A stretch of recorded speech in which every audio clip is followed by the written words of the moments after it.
धके आ जइत।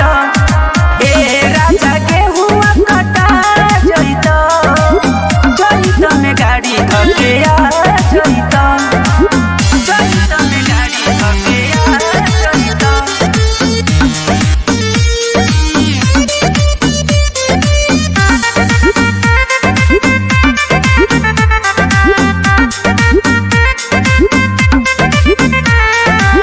सब कर सजन महिले चैत के महीना बा, तू नहीं आवेलो भइल ढेर दिना बा, तू नहीं आवेलो भइल ढेर दिना बा। गेहूं त खेतवा में झरता, गेहूं के चिंता नहीं पड़ता, आके तू ही दौरी करा जइत। ए राजा गेहूं कटा जइत, जइत में गाड़ी धके आ जइत।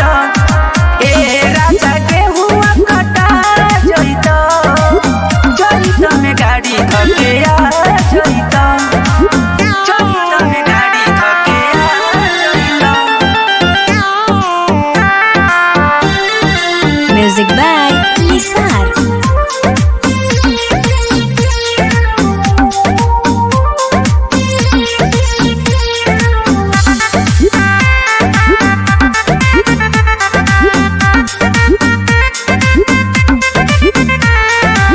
ननदी कहेले हम जाइब नाही खेतावा हो, बटी नाही गेहुआ तो भरी कैसे बेटावा हो, बटी नाही गेहुआ तो भरी कैसे बेटावा हो। सूरज राकेश तू ही आ जइत, खेतवा के कामवा पूरा जइत, राहुल धनु बता जइत।